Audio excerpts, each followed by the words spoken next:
বৃষ্টির মতো মানুষের দুঃখ কষ্ট সব যদি বৃষ্টির পানি দিয়ে ধুয়ে চলে যেত তাহলে কতই ভালো হতো, তাই না? আসসালামু আলাইকুম, সবাই কেমন আছেন? আশা করছি ভালো, আলহামদুলিল্লাহ আমরাও ভালো আছি। সকালবেলা ঘুম থেকে উঠে দেখি যে অঝোরে বৃষ্টি হচ্ছে। বৃষ্টি তো আমার খুবই ভালো লাগে। সারা রাত তো আমরা খেলা দেখতেছিলাম, কিন্তু সকালবেলা সবাই ঘুমাচ্ছে, আমি এখানে বারান্দায় দাঁড়ায় দাঁড়ায় বৃষ্টি উপভোগ করছি। কিন্তু বৃষ্টি বেশি হলে আবার মনটা খারাপ হয়ে যায়, কারণ চারিদিকে বন্যা হচ্ছে। বন্যাতে মানুষের অনেক কষ্ট হচ্ছে। আল্লাহর কাছে খালি এই দোয়াই করি, আল্লাহ জানি বন্যা তাড়াতাড়ি শেষ করে দেয়। যাই হোক, আপনারা কেমন আছেন? আশা করছি ভালো। আজকে তো আমাদের মনটা ভীষণ খারাপ, আর সেটাই আপনাদের সাথে শেয়ার করব। তো এখানে বৃষ্টি দেখতেছিলাম, আর টিনের চালের বৃষ্টি কিন্তু শব্দ আরও আমার অনেক ভালো লাগে। আসসালামু আলাইকুম, সবাই কেমন আছেন? আশা করছি ভালো, আলহামদুলিল্লাহ আমরাও ভালো আছি। তো নিজের বাবা তো নাস্তা খায় চলে গেল, আর আজকে ঘরে তেমন কোনো বাজার নাই। অল্প একটু গরু মাংস ছিল, সেটাই বের করলাম। আর যে বৃষ্টি, সকাল থেকে অনেক বৃষ্টি হইতেছে, এর জন্য নিজের বাবাকে আবার বললাম থাক, ঘরে একটু মাংস আছে সেটাই রান্না করি। আর রান্না করতে যায় দেখে আদা রসুন শেষ, মানে যখন শেষ হয় না সব দিক দিয়ে শেষ হয়। পরে অল্প একটু আদা ছিল, সেটাই আবার কী করলাম, রসুন দিয়ে ব্লেন্ডারে ব্লেন্ড করলাম। তো হাতের মাথায় চড়াই দেব। আর গতকালকে ভিডিও দিতে পারি নাই, ভিডিও করছি কিন্তু দিতে পারিনি। আর সবারই মন খারাপ, কারণ আর্জেন্টিনা হারিয়ে গেছে। বাচ্চাদের মন খারাপ। আসলে ওরা তো বাচ্চা মানুষ, ওরা তো বুঝে না। খেলা মানেই হার জিত, খেলা মানেই একজন হারবে একজন জিতবে, এটাই নিয়ম। যাই হোক, খেলাটা দেখে খারাপই লাগছে। তো কালকে তো রাত্রেবেলা খেলা দেখে মানে অনেক, মানে আজকে রাত্রেই বোন না মনে হয়, হ্যাঁ আজকে রাত্রেই তো অনেক ভোরে ঘুমাইছি আজানের পরে। তা ভোরে ঘুমাই আর একদম সকালে ঘুমাই। আমার একটা অভ্যাস, সকাল হলে ঘুমাইয়া যায়। ওরা এখনও ঘুমাচ্ছে, কিন্তু আমি অলরেডি ঘুম থেকে উঠে গেছি। এতক্ষণ বসেছিলাম দিদির বাবার জন্য নাস্তা খাবো। দিদির বাবার ঘুম থেকে উঠাইলাম, উঠায় পরে গিয়ে নাস্তা দুজন মিলা খাইলাম। যাই হোক, এই যে গরু মাংসটা চড়াইতেছি। এখানে মরিচের গুঁড়া দিয়ে দিলাম,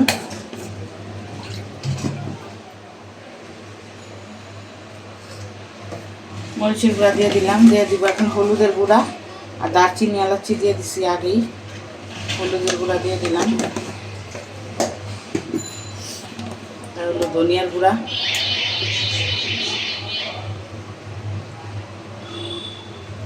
বৃষ্টি ভালো লাগে, কিন্তু এত বেশি ভালো লাগে না। রাস্তাঘাটে বেরোয়া যায় না, কোনো কাজ করা যায় না। আর আমরা তো ঘরে থাকি, আমাদের তো কোনো সমস্যা নাই। যাদের এই বন্যা হইতেছে বৃষ্টিতে, তাদের অবস্থা অনেক খারাপ। তো আল্লাহর কাছে দোয়া করি, আল্লাহ জানি তাড়াতাড়ি বন্যা শেষ করে দেয়, মানে পানি শুকায় দেয়। লবণ দিয়ে দিলাম, লবণ একটু বেশি দেয় কারণ আলু দিব তো। পেঁয়াজ দিয়ে দিব,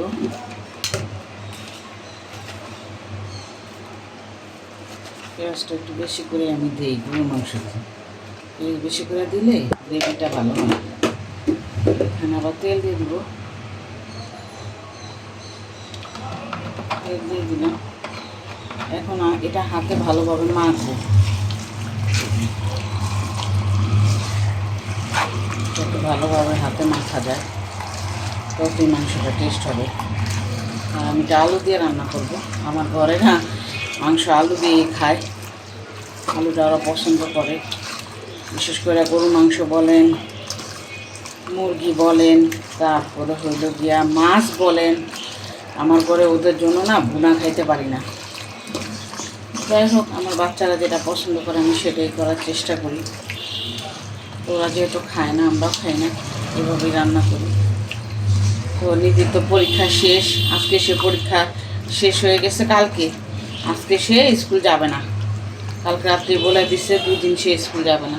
আমি আর জোরাজোরি করলাম না, আমি 2 দিন ডেইলি স্কুলে যাওয়া লাগছে।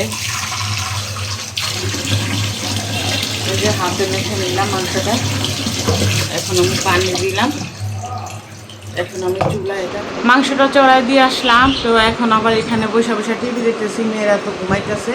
আসলে ওরা ঘুমায় থাকলে না ভালো লাগে না, ঘরটা কেমন জানি চুপচাপ হয়ে যায়। তো রাত্রেবেলা তো জাগছে, আর্জেন্টিনা খেলা দেখছে, এই জন্য ডাকলাম না। রান্না করি, ভাত রান্না করবো আর গরু মাংস রান্না করবো, আর কিছু রান্না করবো না। ভাবছিলাম বৃষ্টি তো একটু খিচুড়ি রান্না করি, কিন্তু ভালো লাগতেছে না রান্না করতে। মাঝে মধ্যে হয় না, দেখা যায় কিছু করতে ভালো লাগে না। আর এই যে ঘরে আদা রসুন শেষ হয়ে গেছিলো, আপনাদের তো বললামই, সরি। তো এর মধ্যে আবার ভাইয়ের সাথে ফোনে কথা বললাম। আসলে ভাই বোন এমন একটা জিনিস, যতই কিছু করেন রক্তের সম্পর্ক, আমরা হয়তো আগের মাথা অনেক বলি যে আমি সম্পর্ক রাখবো না, কিন্তু দিন শেষে কিন্তু সেই ভাই বোনই ভাই বোনের সাথে আগায়। বিপদ আপদ হইলে আর যে কোনো সমস্যা হইলে ভাইয়ের জন্য বোনের মন খারাপ হয়, বোনের জন্য ভাইয়ের মন খারাপ হয়। আর কিছু কিছু ক্ষেত্রে দেখা যায় টাকার জন্য সম্পর্ক নষ্ট হয়, ভাই বোনের সাথে সম্পর্ক রাখে না, বোন ভাইয়ের সাথে সম্পর্ক রাখে না। দেখা যায় ফ্যামিলিতে একজন একটু সমস্যা হলে না, তখন অন্যরা যদি ভালো থাকে তাহলে না মানে ওই যা যে আর কি খারাপ থাকে তাকে প্রাধান্যটা খুব কম দেয়। তো যাই হোক, অনেক কথা বলে ফেললাম। তো চলেন আমার সাথে। এখানে তো গরুর মাংস হাতে মেখে চড়াই দিলাম। তো আস্তে আস্তে হইতে থাক, গরুর মাংসটা ভালো করে কষাইতে হবে। আর গরুর মাংস কিন্তু সব সময় খাইলে ভালো লাগে না। মুরগির মাংসটা আপনি দেখবেন যে একদিন পর পর রান্না করলেও সেটা খাওয়া যায়, কিন্তু গরুর মাংস অনেকে আছে প্রতিদিন খায়। আসলে আমাদের বাসায় প্রতিদিন গরুর মাংস রান্না করলে না বাচ্চারা সেরকমভাবে খাইতে চায় না। আর প্রতিদিন রান্নাই করবো, যে গরুর মাংস রান্না করছি খিচুড়ি দিয়ে। ভাবছিলাম যে নেহা বলছিল খিচুড়ি রান্না করতে, রান্না করবো না, কিন্তু আমার মেয়ে আমাকে বাধ্য করলো রান্না করার জন্য। ঘুম থেকে উল্টে বলতেছে আম্মু বৃষ্টি একটু খিচুড়ি রান্না করো, তাই ভাবলাম একটু রান্না করি। এই যে এখানে খিচুড়ি হয়ে গেছে, আর এই যে গরুর মাংস হয়ে গেছে। এই যে দিলাম, এটা কাটতো মা নাকি না, এটা নেহার নিলাম দিতেছে। যাও, যখন কোরবানি হয় তখন আর কি প্রতিদিন 2-3 দিন রান্না করলে দেখা যায় বাচ্চারা না খাইতে চায় না। আর এই যে দেখেন আমরা এখানে বসে খেলা দেখতেছিলাম, এত বাজে একটা খেলা হয়েছে, এই খেলা দেখে আমাদের সবার মন খারাপ হয়েছে। যাই হোক, সেটা তো আর বলে লাভ নেই। রাত্রেবেলা প্রায় 5টা পর্যন্ত তো খেলাই হয়েছে। তো খেলা দেখে মানে অনেক হাড্ডাহাড্ডি খেলা হয়েছে, মানে কেউ কাউকে জিততে দিবে না, শেষ পর্যন্ত তো জিতলো। তো যাই হোক, এখানে তো আমরা খেলা দেখলাম, আমাদের মনটা বেশি ভালো না, আশা করছি ওদেরও ভালো লাগে নাই।